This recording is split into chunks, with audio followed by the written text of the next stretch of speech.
The room went dead silent the moment I stepped in. Not a polite kind of quiet. No, this was a cold vacuum, like someone had pulled the air straight out of their lungs. My mother froze mid-laugh, champagne flute trembling in her hand. My brother's eyes locked on mine like he'd seen a ghost.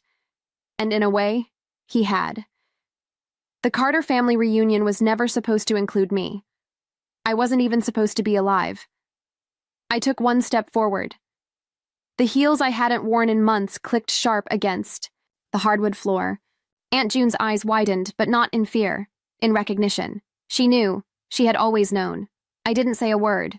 Not yet. I just let them look at me. Unspoken questions filled the air like smoke. Where has she been? How is she alive? Why is she here? And then I saw him, my father. Stoic, silent. His jaw clenched so tight I thought it might crack. He didn't even blink. My mother finally broke the silence. Her voice was thin, cracking. Evelyn? She said it like a prayer, like the name alone might erase what they'd done. I tilted my head, let the moment stretch. Then I smiled, and said it loud enough for everyone to hear. You told them I ran away? A collective inhale rippled through the room. Somewhere, a glass shattered. A baby started crying. I looked around at the faces that had pretended I never existed, and then I let the truth rise in my throat like fire. You want to know what really happened? Let me tell you, my name is Evelyn Carter, and I remember everything. Long before the silence, before the shattered glass and the fake tears, there was the kitchen. Ours always smelled like lemon cleaner and stress. Every Sunday morning, my mother would wipe the counters 3 times over, muttering about presentation, like someone was about to judge us. No one ever came. She had a voice that could slice through bone, sharp, bitter, always trembling on the edge of something cruel. You're so ungrateful, Evelyn. Do you ever think about how hard I work? It didn't matter if I was setting the table or breathing too loud. I was always too much, and never enough. My father? He sat behind the newspaper. Always behind. The damn newspaper. I don't even know what he read. Maybe he just used it to hide.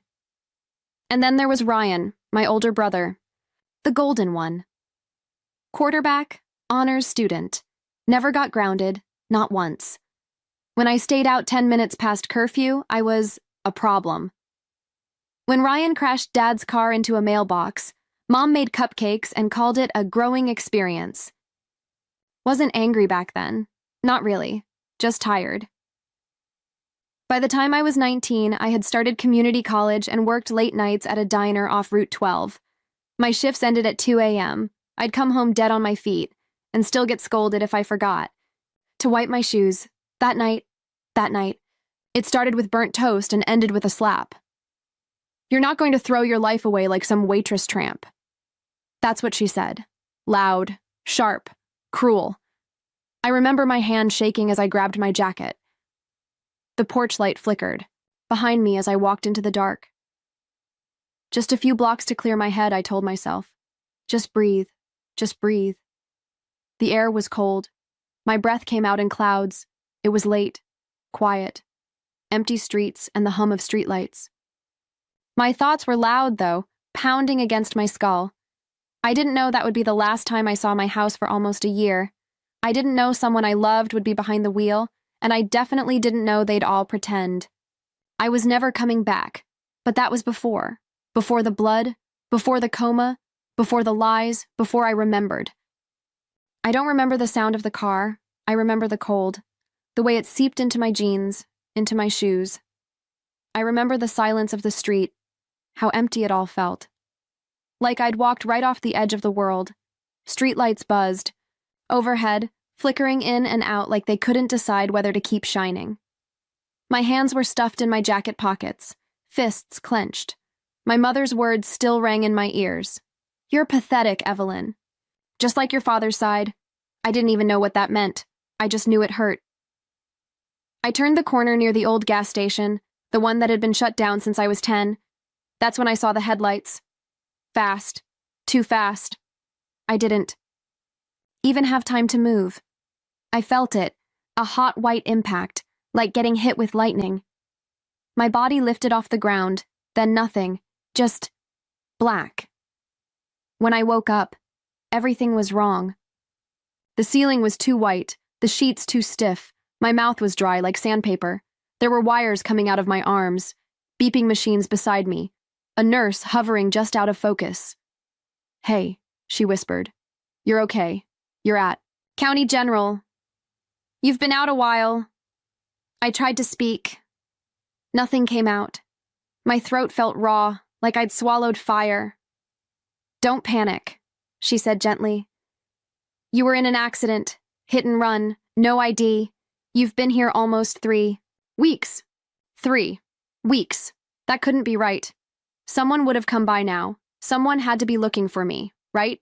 But no one came, no calls, no flowers, no familiar voices. They'd posted a small newspaper ad. Unidentified young woman found unconscious on Route 12. But no one answered it. And me? I didn't even know my own name. The doctors called it retrograde amnesia, temporary memory loss due to head trauma. I remembered things like colors and music, but not my birthday. Not my parents' names. Not who I was. Sometimes I'd catch glimpses, a woman yelling, a car door slamming, the smell of cinnamon toast, but none of it made sense. I was a blank slate, a question no one wanted the answer to. They moved me to a long-term care facility downtown. I spent my days relearning how to eat, how to walk, how to speak in full sentences. The nurses were kind, but they looked at me like a sad story, a Jane Doe who didn't matter, until one night, a song came on the TV. Fleetwood Mac, Landslide, and just like that, the glass cracked, the memories started to bleed through. It started with a song. Fleetwood Mac on the little TV above my bed, the kind of song that makes your chest tighten before you even understand why.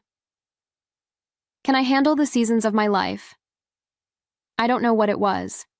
The melody, the voice, or the way the nurse hummed along, but suddenly, something inside me cracked open. A flash, not of music, but of cinnamon toast. A woman's hand slapping a plate down. My mother. Her rings clinking against ceramic, then more. Loud voices, screaming, slamming doors, cold air hitting my skin, the sidewalk, the streetlight, the headlights, and a face. My body jolted so hard, the heart monitor beeped out of rhythm. The nurse rushed in, asked if I was in pain. I told her no. I told her I remembered something. They brought in a therapist the next day. She asked gentle questions and encouraged me to let the memories come in waves. But mine didn't come like waves. They came like a flood. Each night I'd remember more. The diner, the way my hands smelled like grease, the cracked porch light, my mother's slap, my brother's fake smile apology afterward, and then it hit me. The car, the driver. It wasn't a stranger, it was Ryan, my own brother. His face, lit up in those headlights, eyes wide, mouth open like he was shouting something. I saw the logo on his hoodie, the red varsity R from his high school football team. I remembered the way he'd been drinking at my cousin's party earlier that night. How Mom had let him take Dad's car even though he'd stumbled down the front steps. It was him. He hit me, and he didn't stop. He just kept driving. I spent hours trying to convince myself I was wrong, that maybe my brain was blending memories, mixing timelines, but it felt real, too real. And then I remembered the voice, my father's. "Don't say a word about that night, Ryan. She shouldn't have been out there to begin with." I remembered hearing it. I remembered lying on the couch, still bruised, still dazed, and hearing him say that to my brother. They knew. They both knew. And still. They told the world I ran away, that I was unstable, emotional, embarrassing. They buried me in silence. Pretended I'd chosen to disappear, and all this time I'd been lying in a hospital bed, broken, forgotten, remembering everything. That night, I sat up in bed, staring out the window. I wasn't just going to survive. I was going to come. Back, not quietly, not gently, and not with forgiveness. The hospital made one last attempt to contact my family. It had been nearly a month, I could walk again. I could eat on my own. I could say my full name without forgetting it halfway through. Evelyn Carter, 19 years old, daughter, sister, not a ghost. The social worker called the number listed on my emergency contact form. My mother answered. I didn't hear the conversation myself, but I saw the nurse's face as she listened, how her eyes narrowed, how her mouth went tight. When she hung up, she looked at me like I'd just been orphaned. She said you ran away, the nurse told me gently, that you'd always been unstable, that they didn't want contact. I stared at her. I wanted to laugh. I wanted to scream. Instead, I asked her to repeat it. They didn't want contact. Just like that, I became an unperson. They hadn't filed a missing persons report. They hadn't called hospitals. They hadn't even checked the paper. What they did do was talk. My Aunt June, the only one who ever really looked me in the eye, would later tell me the full story. According to my mother, I'd left in the middle of the night after a mental episode. She told the extended family I was volatile, that I refused help, that I'd stormed off barefoot, refusing to speak to anyone. She said it like it was some tragic shame, like they were the victims. And people believed her. They, through a candlelight vigil in the church basement, Ryan gave a speech, tears and everything. He said, Evelyn, wherever you are, we hope you find peace. Peace. While I was in a hospital bed, hooked up to a monitor, relearning how to hold a spoon, they packed up my room, gave away my clothes, donated my books to charity, wiped me clean, like I was never part of them to begin with. I saw a photo later, a family picture taken just weeks after the accident. Ryan smiling, arms around my mother and father. They were at the lake house, the same one I'd loved as a kid. The same one I wasn't even allowed to mention without being called selfish. I stared at their faces and realized something horrifying. They were fine. They were better without me. And I was alive. And apparently an inconvenience. That night, I sat on the edge of my hospital bed holding the call button in one hand and my discharge papers in the other. If they were going to pretend I disappeared, I might as well show them what it looks like when someone comes back from the dead. It was Aunt June who told me the truth. She came to see me one rainy Thursday, long after the nurses had given up on any visitors ever walking through my door. She looked thinner, tired, but her hug was real. I didn't believe them, she whispered. I didn't believe a word. We sat on the vinyl couch by the window while the rain tapped gently on the glass. She held my hand the way no one had since the accident, like I mattered, like I existed, and then she started talking. They told everyone you'd run off in shame, she said, that you were unstable, emotional, that you couldn't handle being part of the family anymore. I stared at her. Did anyone ask why? June shook her head. They didn't want to know why. She'd tried, apparently, asked where they thought I'd gone, asked why they never filed a police report. My mother had snapped at her, said she was making it worse. But the worst part wasn't the story they told the world. It was the story they told each other. My father knew Ryan had taken the car that night. He knew Ryan had been drinking. He knew what happened. He knew, and he still let them blame me. He said it was an accident, June told me softly. Said you shouldn't have been out so late, wearing dark clothes. I remember laughing. The sound came out sharp and empty. They buried me under their own guilt and called it grief. They held fundraisers in my honor. My mother cried in church pews for show. Ryan posted a photo of us together from when I was 10 with the caption, "Miss you, sis." I wanted to throw something, scream, but instead, I sat very still, because something inside me was starting to change. This wasn't just neglect. This wasn't just dysfunction. This was a family that chose to erase me, because the alternative meant facing what they'd done, and if they could lie that easily, that convincingly, what else were they hiding? I looked at June. Can I stay with you, just until I figure things out? She nodded. No hesitation. That was the first yes I'd heard in months that didn't come with conditions. I packed what little I had, left the hospital with a limp and a folder full of trauma, but I was done being a ghost. The next time they saw me, I'd make sure everyone was watching. It was Ryan's engagement party. Of course it was. White linen tablecloths, champagne towers, fairy lights strung over the back patio like it was a damn Hallmark movie. Everyone was there. Cousins, church friends, old coaches, neighbors who thought they knew us. They didn't. I stood just outside the gate, heart pounding like it was trying to break out of my chest. My palms were sweating, my breath short, but I wasn't scared. Not anymore. I walked in, heads turned, one by one, like dominoes falling. Someone dropped a fork. Someone else whispered my name, and then my mother saw me. Her face went white, like the blood had just stopped. She took a single step back, gripped the edge of the table. Ryan turned. He was laughing, mid-toast, until his eyes locked on mine. He choked on his words. His fiancée touched his arm. "Who is that?" she whispered. He didn't answer. I walked straight through the center of the patio, letting the silence bloom around me like smoke. My Aunt June was there. She nodded. "Just once, Evelyn," my mother finally said, voice trembling. "You look, well," I smiled, sharp, measured. "You told them I ran away." Someone gasped. A guest shifted uncomfortably. My father cleared his throat. "Now's not the time for—" "No," I cut in. "Now is exactly the time." I turned to the crowd. They told everyone I ran away, that I was unstable, dangerous, embarrassing. I let it sink in. But that's not what happened. My voice didn't shake. My hands didn't tremble. I was in a hit and run. I spent weeks in the hospital with no ID, no visitors, no name. They knew. They knew where I was. Ryan opened.